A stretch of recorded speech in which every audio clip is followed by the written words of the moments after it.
Jennifer Teft and the Strange want to party with you on June 14th at Fireseed Art Studio in Framingham, Massachusetts to celebrate their debut album, Strange Beginnings.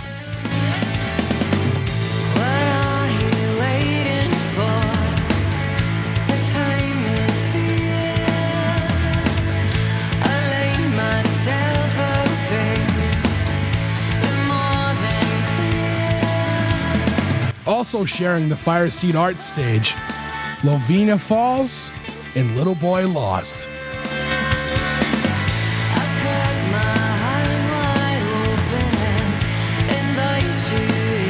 Be in the Dirty Ham June 14th at Fireseed Art Studio for Jennifer Teft and the Strange record release show. Doors are at 7 p.m.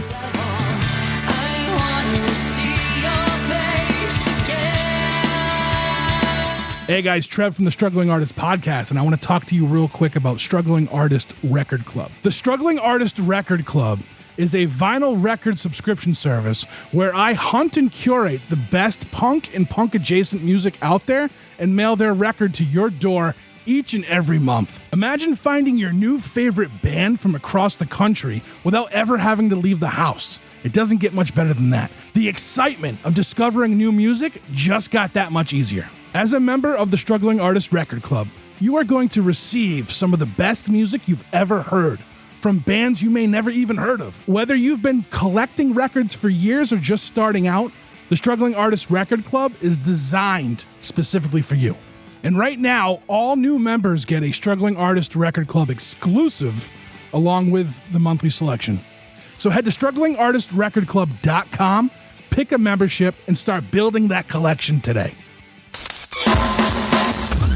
You're listening to the Struggling Artist Podcast. People need to be entertained. They need the distraction.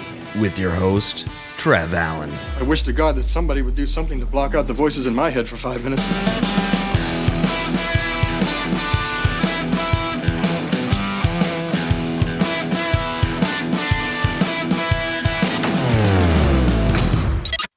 Hey everybody, today our guest is Ashley Barron. Ashley is a country music artist out of Nashville, Tennessee. If her name sounds familiar, when I had Aaron Stapler on, he plays guitar for her and her band. So we talk about all sorts of things. It was a great conversation. I had a good time talking with Ashley. Stick around to the end of the episode to hear a song. It's her latest single, I believe. It is called Betrayed at the end of this episode. This is episode 264 of the Struggling Artist Podcast, Struggling with Ashley Barron.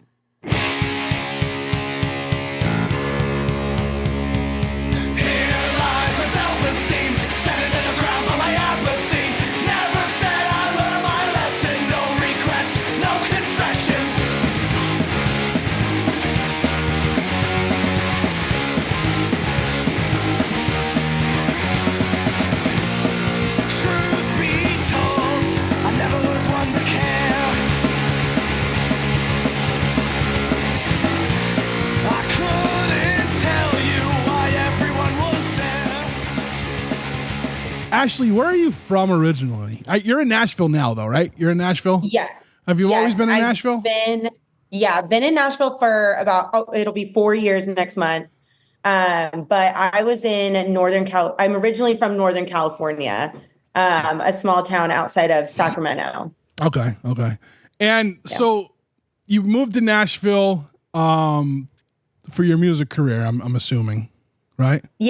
Yeah, I was really fortunate in the beginning of my music career, where 4 years prior, we rented a house here and I was going back and forth. But back home, I had all my entire family's there, my friends, and then I was also engaged at that time. So I was able to do the back and forth thing. Yeah, so it would have been easier. Like if this was the 90s, you would have just went to Seattle because that's where all the music people were at that point. Yeah. So, all right, I'm not gonna lie. Like I'm not well versed in the realm that you're in, right? Like I lived in I lived in Lawrenceburg, Tennessee. I've been to Nashville, but I always hung out at like Midtown. You know what I mean? Like I wasn't into like the real like honky tonk, like touristy stuff. You know what I mean? So, but like, I know good music when I hear it, whether or not it's for me. And I'm not saying your music isn't for me, because I was driving around today and I was blasting it and I was like, holy cow, what am I listening to? You know what I mean? Like, I'm like blasting. Yeah. So we'll get to that part. But like, so like, tell me, like, I'm just gonna get into it. Your music is different than what I hear out there for country for today, and it's got you got a little bit of a grit to it, like a rock and roll to it. You know what I'm saying? Am I accurate in this, or am I way off? Yeah. Okay. No, I would say you are. You know what's so funny is I was with my uncle the other day, and I feel like he said it best. Like, newer country, or like some of the country that's coming out right now, right? We like. Country went way pop. And I feel like right now it's hitting this like sweet spot of, we are the like rock and roll of the 70s now. Okay. Like, we are like when my uncle was like in his, late teens, early 20s, like he was listening to this more, like it was more Southern rock. And to be honest, like that's what I grew up on. My dad was a huge rock and roll fan, always rock and roll. His parents loved the traditional country. And so my dad hated the country, was that like rebellious kid, and always just loved rock and roll. And that just continued all throughout my life. So that's what I was really raised on. But then at the same time, like when I was younger, that was like the very beginning of Carrie Underwood and Miranda Lambert. And as a little girl, like I loved them. Like they were like my idols. And so then once I started to get into music, though, it's like it couldn't help but come out a little bit more rock. Mm-hmm. When I got to choose and produce the music, it came out more rock. Yeah. Okay. Now, have you been producing your music for a while, or did you have someone else doing it for a minute, and then now you're taking the reins, now that you're more like you're out there and you get a better.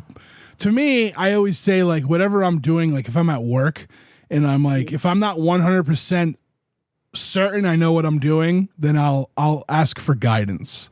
Is that how it was for you? Like until you had a hold of it, you knew. Yeah. Okay. Yeah. Well, it's like I always knew what I wanted, but like to be honest too, I don't really play an instrument. I know a couple chords on guitar. I know I'm really getting into like my keyboard now, but I don't really play an instrument. And so to like go into a recording studio and not know, like, I know my place. I go and I want to sing. But I feel like the longer I'm in it and the more music I'm putting out, I love to go in and be a sponge too. Mm-hmm. So I've learned a lot over the years, and I know what I want. I've just always needed help saying it, and someone to help really understand and be like, oh, that's what she's talking about. Let's go this route. Yeah. So when you were first starting out, did what the producers what they were doing for you, were you kind of like, this isn't what I had in mind, but you have faith in what they're doing, right? So you kind of roll with it, or? Yeah. I mean, yes and no. So the very first stuff, I mean, years ago, I'm talking, this was probably I'm 30 now. Ew. Just turned 30. I just turned 43. So you're okay. Let me, can we stop we got to pause this. I want to give you, cause you just said ew to 30. Can I give you some old man non-solicited advice about 30s? All right. So when you hit 30, you look at your life up to this point and realize like everything you thought you knew, you really didn't know. And 30s is when you start to learn everything. Yeah. Okay. Yeah. All right. Now I'm going to give you the second part of that, because hopefully at 40 we'll be doing this again when you're 40. But hopefully it's before that. But anyway, at 40, you look around and you realize you're not where you wanted to be, but no one else is either. So it's like we're all out here just doing the best we can. So 30s, I want to say the 30s were probably my best decade. I shined. I might have peaked. We might be on the tail end of this now, but what I'm saying is like 30s were great, and I was worried about it when I got there, but then once I got there, I was like, oh shit, this is what it is to like kind of be an adult, So. Yeah. Well, what's funny, I'm like, I don't know why I said you, because honestly, when I turned 30, I did. I hit a new like appreciation for it and like, oh, I'm excited like to start because yes, my 20s were a shit show. So a good shit show. Like I went through a lot. I learned a lot. And so I'm excited for my 30s now. I feel way, way, way more settled and established. So yeah. It's weird, man. It was so strange. I just hit 30 and I was just like, man, like everything I thought I knew, like now I'm learning. Like now, and you might know some good, like you might carry over good things too. But I was just like, this is where we learn, and especially like my generation, your generation, like because you're at that cusp of where like people kind of like the American dream was still a thing, right? When you were a kid, and it's not anymore. Like there isn't. You can't live like they did during the American dream era of things, So kudos to you. Cause it seems like you already got your head on your shoulders and you're walking into this thing tall, So me, I was like, army crawling my way into it and it just worked. So, So by the way, I'm going to tell everyone who's listening, you are wearing a Rolling Stones t-shirt that is weathered, and I like that. And you have badass aviator style glasses on. And I went real 70s right now, and it's really funny. This is a really, really old t-shirt, so it really is weathered. Not from like, ooh, I bought it. Yeah. I didn't have any doubt in that. I had no doubt that was just like, So, Thank you. All right. So So back to the music. So you're 30 now. And now, you started pursuing music before you got here, though, right? Oh yeah. So when I was in high school, I met a really amazing vocal coach who actually had a rock record on Quincy Jones' label back in the 90s. And so again, heavy rock influence. I didn't realize when I met him. And when I was getting ready to go to college, he asked me if I wanted to stay in Sacramento and start recording music with him. And I'm very, very, very blessed where I have the most amazing family. They are so supportive. And my parents were all for it. They just said, you have to go to the local college, but you can do this. And so I started doing that. And we recorded music. And it was more so, he was just getting songs from publishers, things like that. And I just went in and recorded them. And then that led to getting a band together and start performing at bars and all that, all up and down California. And I did that for about 4 years. And that is when I really started to realize my passion for live music, for performing. I was, again, really fortunate to meet some amazing guys who just wanted to explore and change up cover songs and make everything our own. We weren't your typical cover band or bar band. I mean, yeah, we sang, every song people would request, but we loved to put our own spin on it. And that's when I started to learn the different styles and technique in music. And you don't just have to be country, or you don't have to be just pop or rock. Things can kind of intertwine. And then when I came to Nashville, I started touring right away. I was very fortunate to get picked up right after 2020. Well, I was supposed to go on tour 2020, same sad sob stories as everybody else. Yeah. And but he actually kept me on for the next year. And so since then, I hadn't stopped touring until this year.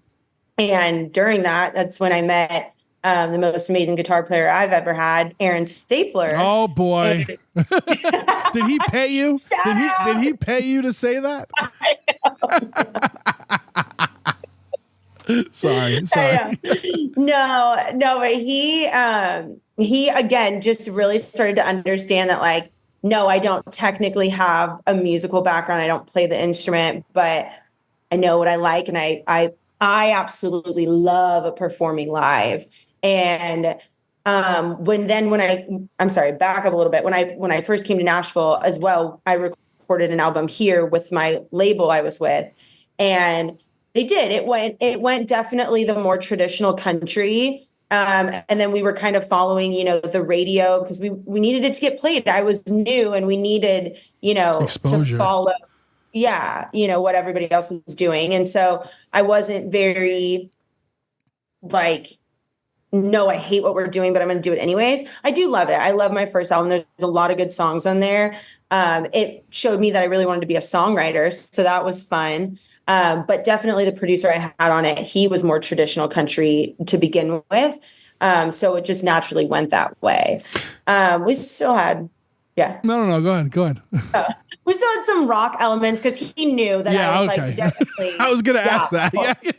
Yeah. I was like, I need like loud, I need a lot of guitar. I need heavy drums. So we still had a lot of those elements. And then through that, again, I was touring, performing live. And I think during that whole process is when I really started to come to grips with like what I want my music to sound like. And I loved what we were doing live. And so I wanted to take what we were doing live and bring that into the studio, almost like the opposite process of how people normally do it. Normally you record all the music and then you go perform it. I wanted to perform all this music to hear what I wanted and then go into the studio. That's interesting. So, I like that though. That's So you're trying it out and you're seeing what you like, what people are liking, and then you handpick from there. That I like that. Yeah. And you could always do like a B-sides with the other stuff if you really wanted to, right? So yeah, totally. Yeah. So I knew this time around I wanted to bring that live element, and I think that's naturally where the more rock, like my last single, Kiss a Brunette, and then Betrayed, that's out now. Those are definitely, you feel that when you listen to my old stuff versus those two, you can tell, there's definitely it. Yeah, there's definitely more grit in those two singles, and that. But I was gonna say earlier, like I still like the self-titled album, right? That's the one we were talking about. So that one, like I could definitely, there was songs in there I'm like, oh, I can hear that rock and roll here. You know what I'm saying? And I didn't get all the way through the album, but it seems like you only had like one love ballad on that record, which was pretty cool. Like, because everyone needs every good rock and roll album has a love ballad, right? So you have like one love ballad, and then like there was a couple songs on there that were like definitely like country stuff. You know what I mean? But then like like beer in a bar has that rock and roll to it. And I think 6 Feet Over You did too. So and like I said, I was rocking out today while I was driving around with the windows down, the sunroof open. I'm like, whoa, I'm like bumping some country music right now. Like, this is pretty cool.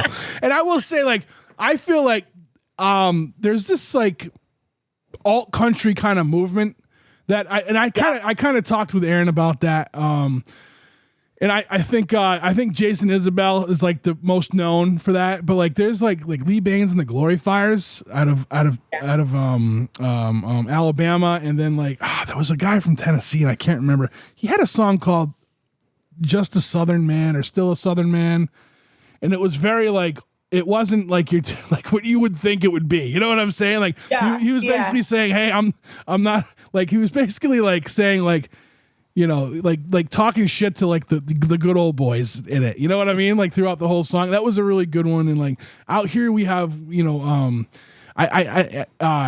Matt Charette and the Truer Sound, like they're like out of here. You know what I mean? And out of Massachusetts, and like he's a punk rock guy, but he like does this country thing and it works. You know what I mean? It's not like a punk country mix, but he's just like I see him at all the punk shows. We always talk, hang out, have beers, and but like he's very much like, he has like this country sound. And I don't know. For me, it might have been like, especially in the 90s, it was just not that I didn't like the sound, I didn't like maybe the content at the time. You know what I'm saying? Or but like, cause there's like, old country western stuff. I remember listening to that stuff and being just fine when I was a kid, I'll never remember who sang it, but my grandfather had this single. So my grandfather was a musician, and he had this single of this like old country western song, and he would just play it in his truck. And maybe it was stuck in there, so it just kept playing over and over. The only one. Yeah. And it was a single, right? So, but it was like, it was called like the Tumbling Tumbleweed or something like that. And like, it was just, I liked it. You know what I mean? I was a little kid and I remember like singing along to it. I couldn't tell you the lyrics now, but yeah. So, I mean, to me, I tell everyone, one of the biggest things I always say to people is like, if someone comes at me with I get two things. Either there's no good music out anymore, which is complete bullshit, or like, Yeah. I don't like this style of music. And I say, if you dig deep enough, you will find something you like, you know? And I think your stuff is something that people would enjoy, that who don't typically like tread in those waters. And I mean, like I said, today I was like listening to it and like driving around, you know? And again, the later, like the latest two singles, you definitely hear that more grit, that the more grit and like the more rock and roll. And it's almost like, because the other elements are still there, but it's like I can see it, like visualize it in my head. I want you just wanting it to come out, like you just wanted it to, you know? Yeah. Yeah. So do we have a rock and roll record in the future or what? Right. I mean, damn, I would love it. Yeah. Absolutely. Yeah. Like I would absolutely dig it. And that, you know, it's funny. Like, I think that's a big goal of mine. I have a brother and I love him. I'd say it to his face. Him and I, we're very, very different and we don't see eye to eye on a lot of things. But we're both very like into music and rock and roll. However, we're both like a little different in like the rock and roll that we like. Like he loves Grateful Dead. I'm not the biggest Grateful Dead, you know, fan. But he has always been like a challenge for me of like, I want him to want to listen to my music because it's not just strictly one genre. And that's where I agree with you with people that say like, well, I don't like this. And I'm like, well, you're right. If you listen, you know, to just a few other different artists, you're going to see, I think we are having such a cool crossover between all genres, you know, whether it be like a little more country rock, whether it be more country pop or like even a pop rock, you know, get that punk rock back. Like, I mean, punk rock is like becoming huge again. And so I just love this mix, almost like a melting pot we're getting with music right now. Yeah. So you love live performing. It seems like you guys are touring quite a bit. You know? Yeah. We're in a little bit of a transition right now, but I'm super excited because I'm finally starting to play here in Nashville. And I've been on the road so much that I have not had any chances to just play here. So I honestly, again, a backwards thing that happened for me. My career tends to happen a little backwards. But I'm excited. I'm excited to like start playing here and like just meeting more of my peers too. I haven't had the opportunity to do that because I've been on the road so much. So I'm really excited for that. But we do have some really still awesome opening shows that we're doing this summer, touring with some people. So I'm excited. That's cool. Yeah, right. I see you guys like when I see them, like you're at festivals and you're like on the stage. The one thing that always comes back to me whenever I think of Aaron is the that crab walk fight thing that they did. When they were doing that. And that was like right. That the most hilarious thing. Was that right behind you? Like were you trying to perform? Like how do you? I had no idea what was happening. I had no idea it was going on. And it wasn't until we saw the video and then I put the SpongeBob song to it that we were like, that they even realized they were like crab walking. That's awesome. I was like, what are we doing?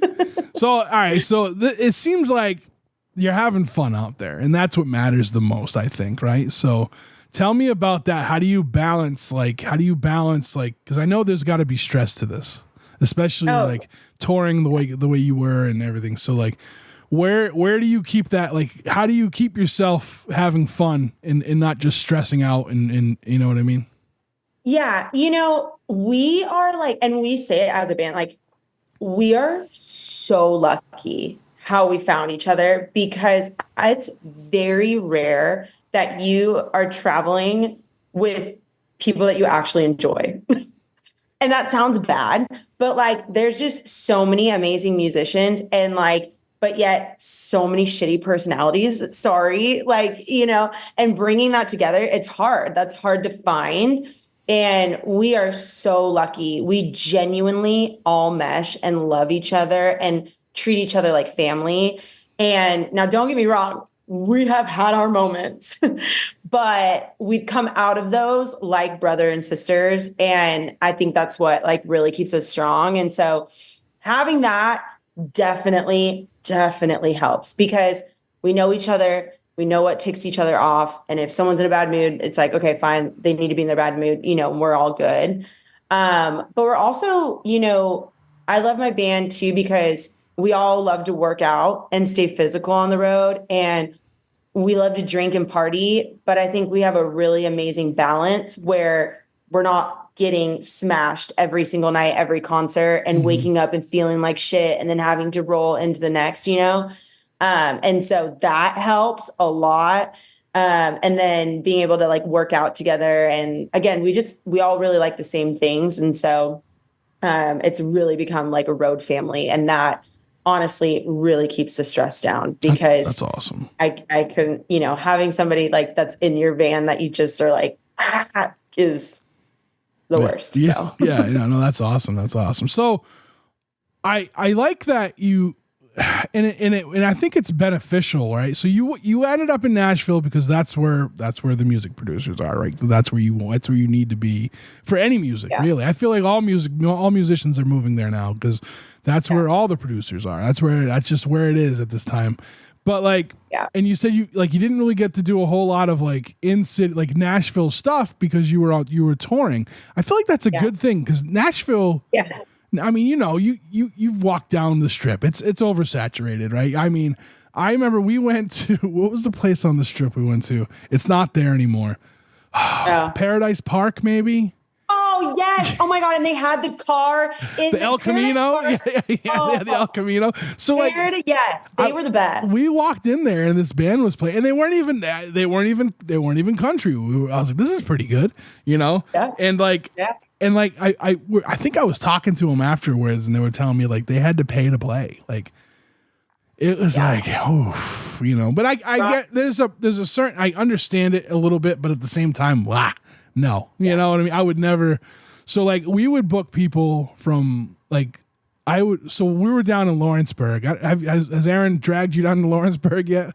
No. So like I helped. I was running Society American Nosherie. It's this bar and grill, and when we were in the old location, and like I was booking bands from I would book bands from around the area, but like.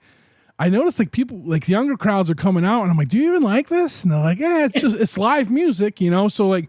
I booked it. I was like, all right, cool. I booked a hip hop kid from like Nashville, and he came out, and like and like this dude works with like the producers who work with Jelly Roll, and you know what I mean. So like he came all the way out here, and he was like, this is cool, like you know what I'm saying. Like he just and I'm like, yeah, hey, I'm gonna pay you, like I'm gonna pay you to come out here, like and then like I know some people that are from like. Murfreesboro, Shelbyville, and like I was like, hey, why don't you guys bring your bands out here? And like we did like our there were like punk rock bands, and it was like to some of the people there was like they never heard punk rock before. It was so cool to see, and they were excited. Like people, I remember when someone came in and they like did like a Snapchat, and all of a sudden we were packed. That one person used their social media. And all of a sudden there was over 100 people there, and I'm like the only one behind the bar. I'm like, I need help right now. Like I need help right now. So I liked doing that. And like some people like it's like distance. It's only like 60 miles, 65 miles from Nashville, but because you have to go down Highway 43, it takes like an hour and a half. So, like, but like people would drive out because I'm like, hey, I'll pay you. Come on out here, and like, and it's a new market, really. Someone else is going to hear you for the first time. So now that you're going to be playing in Nashville a little bit here and there, and you're established, so you kind of don't have to go through the throes that like if you were brand new. No, and that's where I'm like, I know I'm very like, I know I was making fun of that I'm backwards, but I am so thankful it happened that way. I cannot imagine the Broadway scene. I mean, I know people that do it, and man. It's a lot. It's draining, and you are overworking your ass off, like overly working your ass off. Like, I mean, it's a lot. It's a lot of music. I feel bad for, the singers just vocally, dear God. So yes, I'm very, very thankful I don't have to do that. And now I can. People do know me a little bit more And I'm more selective. I'm able to be more selective now with where I want to play. That's a good plan. That was a smart decision. Cause like anybody could be like, no, I'm just going to get up there and I'm going to do it. You know what I'm saying? Yeah. So, yeah, that's totally. cool. That's cool. Kudos to you. Hey, you're smart. You know what you're doing. You got this. You didn't need my 30-year-old talk. You got this, you know? What's your writing? I ask everyone this question because I write, but I have never been able to write a song. So like, what is your writing process? Especially because like you were saying, like you don't really like you can play the guitar, you can fiddle around the guitar, you said, but you're not really a guitar player, right? So what comes into your mind? Like, are you lyrically, like, is that where it starts, or do you hear something? Do you get that thing that musicians get where they hear that sound that I can never hear because I'm not, you know, like how does that work for you? So I'm right there with you. I've never heard it either. Yeah. So I've never had that. No, I'm definitely more lyrical. And just things will come to me. I'll be in the car or I'll hear someone say something like that's happened to me before. And I write it down immediately because I'm like, that's a hook. So I do that. I've got like tons of notes. And then, because I don't play as much. I mean, and now too, I'm also in the process. We're about to move. So I packed away my keyboard, but I should bring her out because I could start fiddling on the keyboard with writing and taking some of my things. But my process right now is I write down things all throughout the day. Of just, little things that come up with me, even if they don't even make sense. And then I go with my co-writers. I have co-writes set up, usually a couple times a week. And I just go and either they'll have like a melody that they're like, oh, I have this. And then I'm like, oh, I had this lyric, kind of thing. Or vice versa. And then, or I'll just say like, I really want to write to this lyric. And then we kind of just morph around it. Mm-hmm. But yeah, I have yet to write a song by myself. Yeah. So yeah. Is that a goal? Is that like, you want to get to that or? Yeah, I think so. Like I would like to, but I think too, I'm not as disciplined and hard on myself to like sit down and be like, do this, Ashley, and that's where it's like being in a co-writer, like that forces you got to write a song. You're there, Yeah. So yeah. That's interesting. Yeah. I think you could do. I think you will at one point. I think, especially if you keep Aaron around, he'll get you to do it. Right. He's good at that stuff. Oh too. yeah. Like, Aaron is coming. He's the reason I got the keyboard. He's like, this would be kind of cool. True. And I'm like, no, it is though. It's keys make everything sound so much more full. Oh yeah. It's insane. Like, yeah. And I love when I hear keys in a song. I'm a weird instrument guy though. So like, my favorite band out here, and I talk about them every episode, just about. They have a clarinet player. Oh, and it's like it runs through like foot pedals, so it does distortion and all that stuff too. Like, and it's not like it's very much like hard, not quite metal, but but harder than most punk. You know what I mean? Like it's like right there on the clarinet. Yeah, yeah. It's not quite hardcore, but yeah, it's like doomy, and oh man, it's so good. It's so good. And like, if I hear like a banjo or something, I'm just like, it's just, yeah, I love when I hear like the different sounds, Yeah. Aaron just did a badass banjo lick in one of our songs coming out. And I'm like trying to get him to do it live. I'm like, you did it in the studio. Just bring your banjo. Like, how hard is that? He's like, are you kidding? And I'm like, would he have to like drop the guitar and play the banjo and then drop that? Right? Yeah. I'm like, that'd be badass. We have another guitar player. He'll be fine. I'll be hitting him up about that after this. I'm like, hey, you should be playing banjo live. Yeah. See what he's saying? Yeah. So tell me about like tell me about the music you liked growing up. Like, what were you listening to? Yeah. That and it might not even be what draws inspiration for as far as like the sound of the music you make, but like I want to be like them, like as far as not be like them, but like I want to be able to do what they're doing. You know what I mean? Like you just want to be in the mix. It doesn't matter where you are. So like tell me something like what were you listening to? What were your favorite kind of bands? Cause like I feel like California's got a lot of like good punk rock out there. In like just rock and roll, really. Like, you know, like the 80s, a lot of 80s bands came from LA and other parts of, you know what I mean? So tell me a little bit about that. Yeah. Yeah. So, I mean, the biggest thing that influenced my like musical, like you just like, even the, like you said, music I just heard when I was little, my siblings are 10 plus years older than me.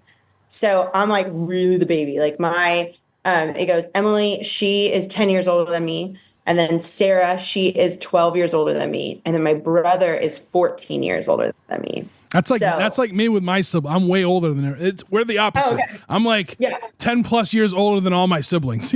So. Yeah. Okay. So that makes sense. Yeah. So yeah, with them, they really, I mean, I was just like that younger sister that when I heard whatever they were listening to, like I wanted to listen to because I wanted to be cool. But I was huge. Like I will never forget. I had the Christina Aguilera Stripped album on CD. And I like all I wanted that year for Christmas was a little boombox. And my parents got me a boombox with a microphone.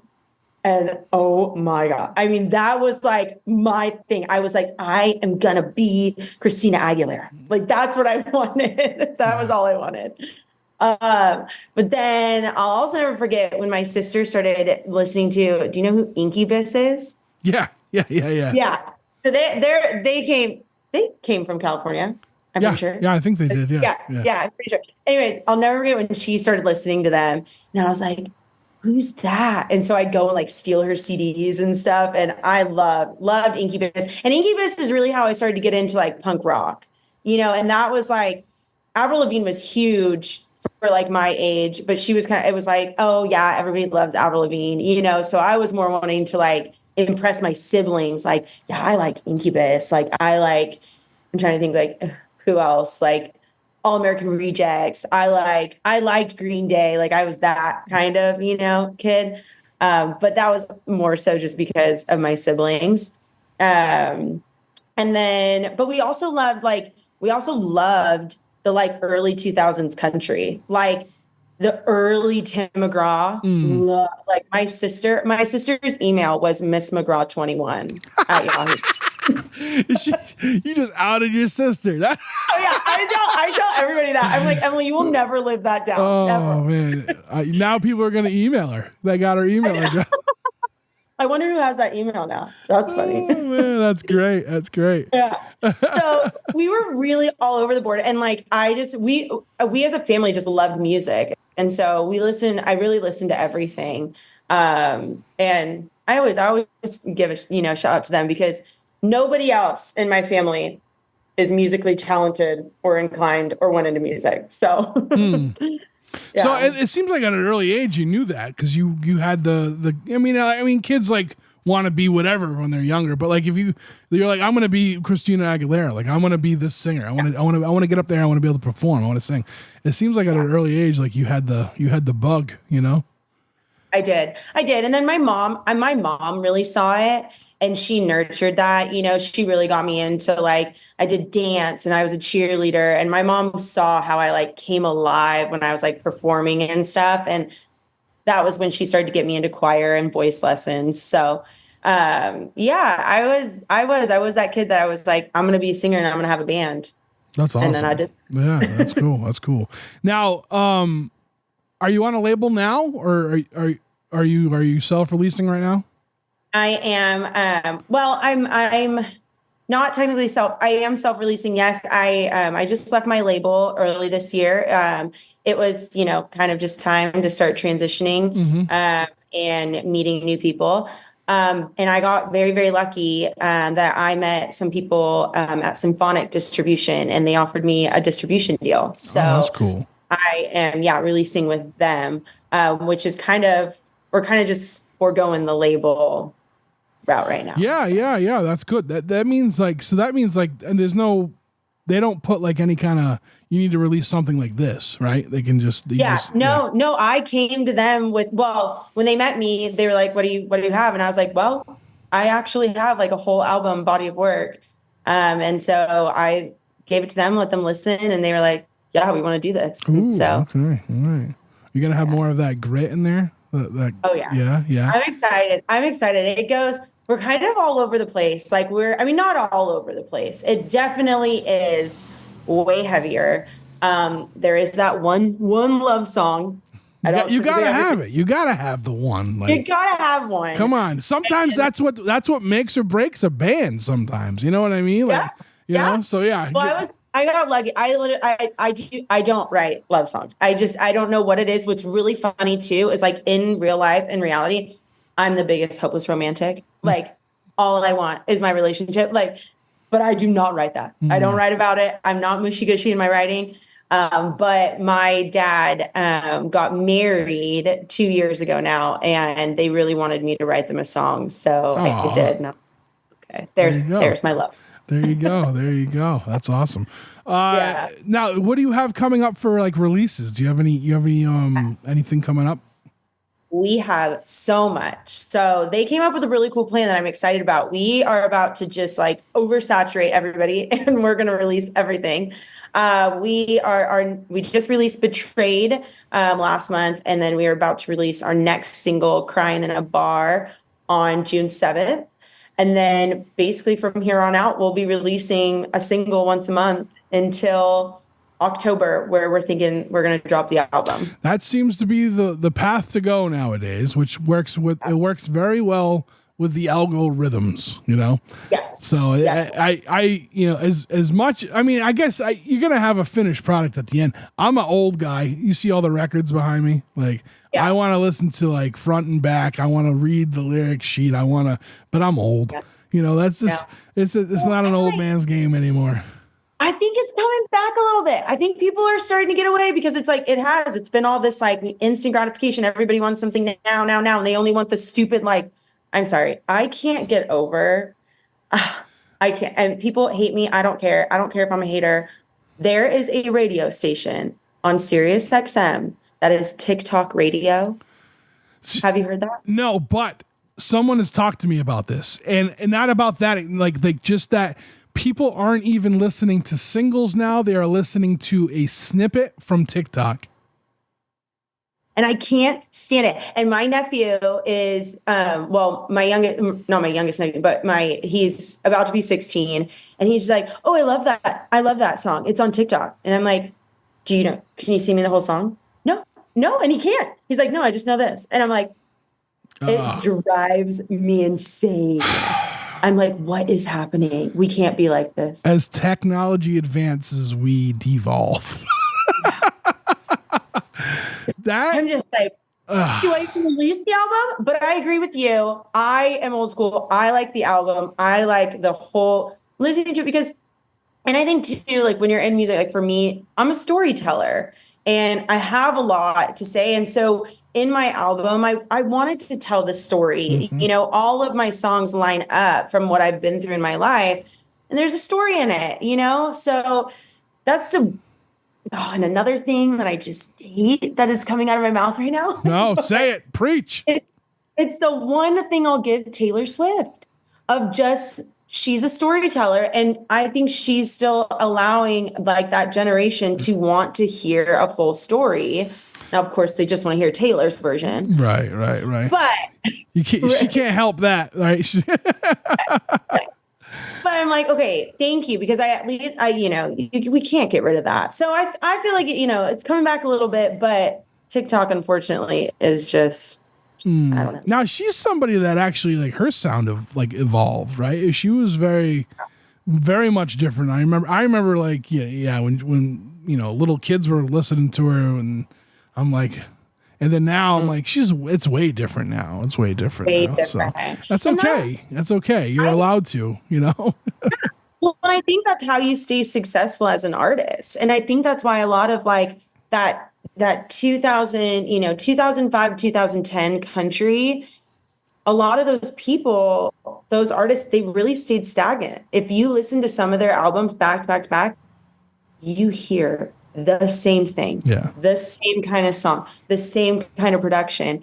And it's like, after a while, like it's boring, even way back in the day, they never did that. Listen to Queen's albums, listen to how those evolved, like you have to still somewhat evolve, but evolve in your own artistry. You know, you don't have to like evolve to be someone different, but you should naturally evolve. Yeah. We're humans. That's what we're supposed to do. You know, if you're not, you're like, you know, you're stuck in the. And I'm a little concerned for you. Yeah. Yeah. Me too. Yeah, I would too. All right, so you're gonna be releasing a new song every month up until the time of the record release. Yes. Are you touring anytime between then, or are you just staying local until then, and then when it's time to do tour support for the record, that's what's gonna happen? Yeah, we are. That's the ultimate goal. We're still touring. I still got dates that we've signed from last year, so we're still going to be kind of all over the Midwest again, and then all throughout that in summer, we are going to be doing way more Nashville shows than I've ever done before. So I'm excited. Hey, new people go to Nashville every day. You're gonna get, you know what I mean? Like it's like you're gonna be just fine. You're gonna be just fine. That's awesome. I'm pumped for you. You know. Is there anything for a physical release? Or do you want to do do you want to do a record? Like, do you want to do a vinyl? I would love to. We were going to do that with my self-titled, and then 2020 again, like really like it backed everything was so backed up. And at that point I was like, don't even do it. Mm-hmm. I wish you could just do a one-off. I would just love it for myself. I don't know if people would ever buy it, but I love the idea of physical, you know, and what's crazy is I shouldn't say that, because when we took my self-titled album out on the road, I took we got CDs physically made. And I did probably three orders of those CDs. People loved them. People were still buying them. Yeah. So it's definitely still a thing. Right now, we're probably just going to do the little QR codes. Hey, well, there you go. There you go. Go stream. So do you put your stuff on like Bandcamp too, or no? Oh, this sounds bad. I don't know what Bandcamp is. So Bandcamp is an app. It's like, well, it's a streaming service, right? But what Bandcamp is like, you can eventually the person, like, you can listen to an album like one to three times, and then it's like, all right, hey, if you want to listen to it again, you got to buy it, and you're buying it from the artist. You're not buying it from. Oh, yeah. Okay. So it's not like Apple Music. I don't know. Actually, I don't really know how Apple Music. If you buy an album from Apple Music, I don't know what the percentage is that you will get. But with this, I believe with Bandcamp. So with Bandcamp, they would do. I think you get like more than 80% of the sale. Oh wow! You know, so the most fees are coming out of like just like processing fees and stuff like that, and then they take their little cut, but you get an X amount of that. So I use Bandcamp. The problem is they got bought out by some huge corporation, and they fired all their employees, and so like they like morally like, but you know, I can't keep up with all this shit. Like you know what I mean? Like how else am I supposed to hear this record from a band in like No Name, Arkansas?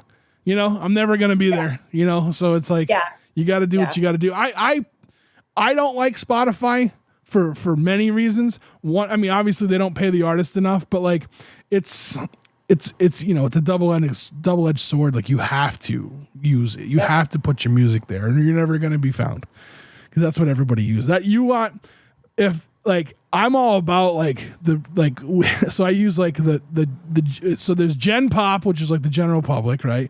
And then or general population and what they listen to for music, and that's the radio stuff. That's, you know what I mean? That's terrestrial radio. That's the hits.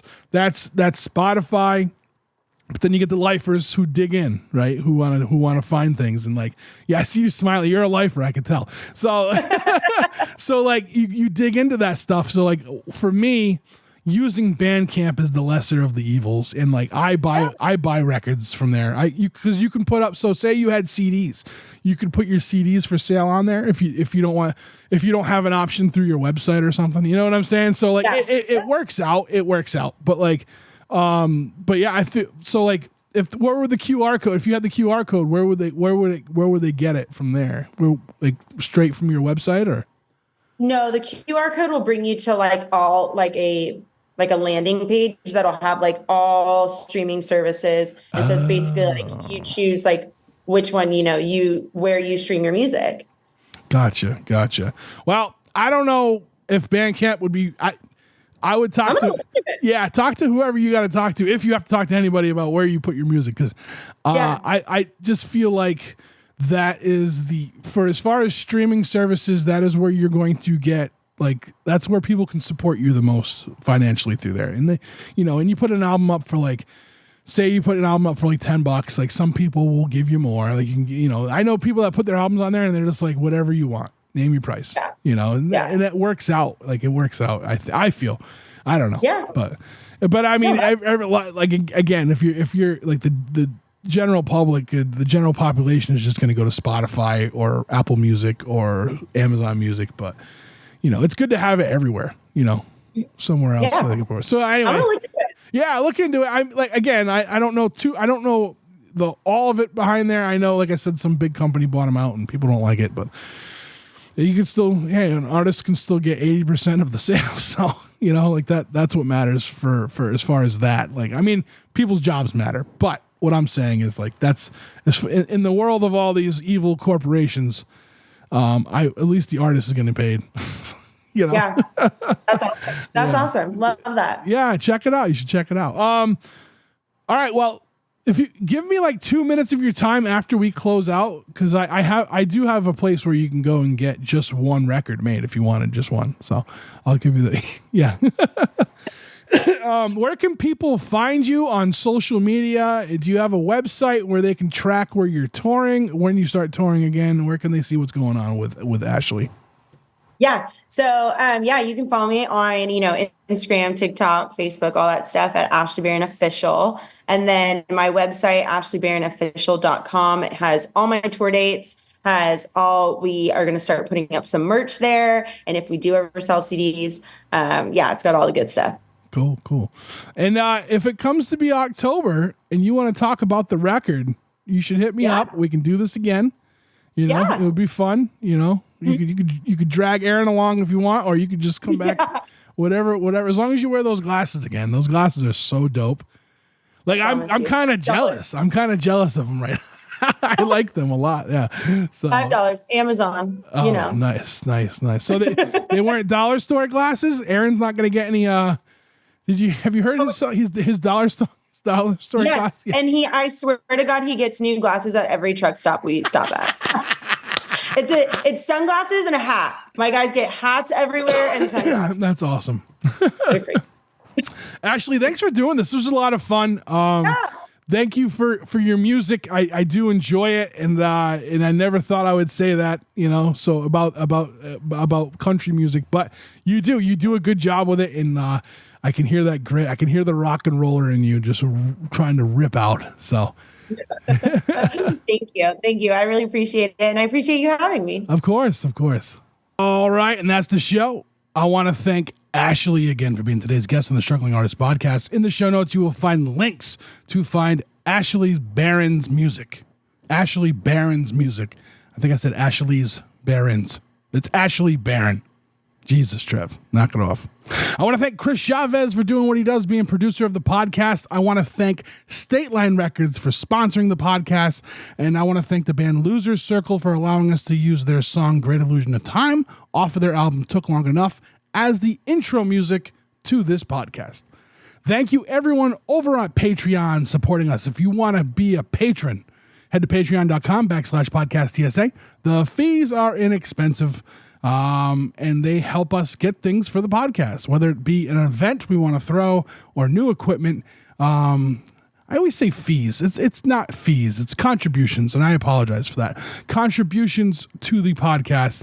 And everyone who is a patron over there, they get credit on the events we do, whether we do like an evening with or whatever. Your name will be attached to whatever project we are doing with the funds from the Patreon.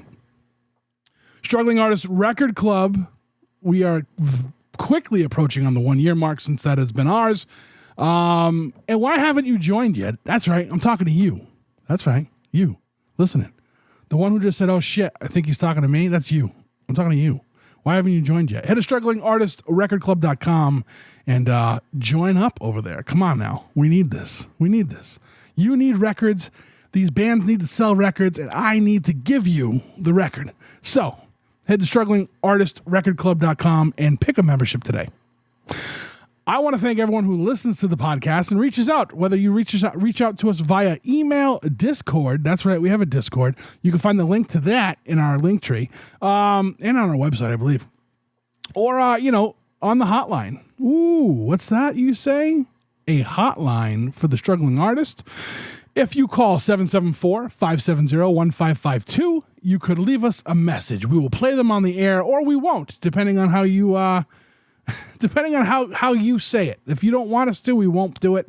I'm waiting for someone to call and talk shit, and I'm going to put that on the podcast. Don't worry, we will never call you back. We will never hit you up. We will never try to sell your data or any of that nonsense. But if you're like, hey, Trev, I don't like to talk on the phone to leave voicemails, but I will text you, 774-570-1552. Leave us a text. Let us know what you think of an episode. I'm trying, man. I need you guys to reach out to me. Let me know what's up. Do you like what we're doing? Do you not like what we're doing? Do you like a guest? You don't have to tell me if you don't like a guest, but tell me what you think of how these episodes go. 774-570-1552. All right, it's time to get out of here with a song. And Ashley was kind enough to let us play her new single. It's called Betrayed. Just listen to it. Even if country's not your thing, give it a shot. Like I was saying in the beginning of this episode when I was talking with her, you might like it. It's gritty. She's got the grit. She's got it. Ashley Barron's got it. And she's got a badass guitarist named Aaron Stapler. All right, this is Betrayed, the newest single from Ashley Barron. Until next week, take care of yourselves. We will talk to you then.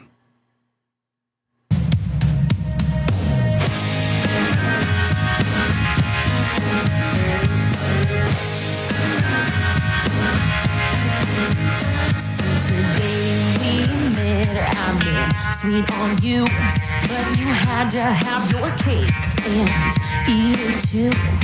My kissing, my cooking, my constant overlooking. For everything I gave, all I got was betrayed. I'll be trading in this ring you bought for a bag of dollar bills. Be trading in this sorry house for a good time downtown thrill. Your low road, it put me back on top. I'm turning teardrops into lemon drops. That's how I do betray.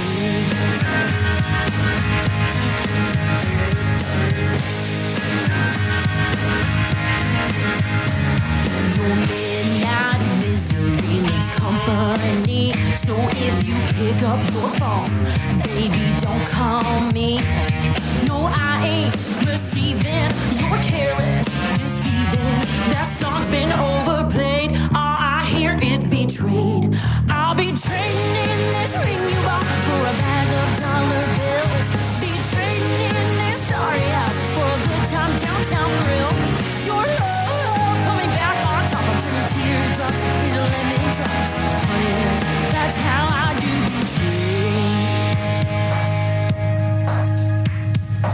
CHEATER.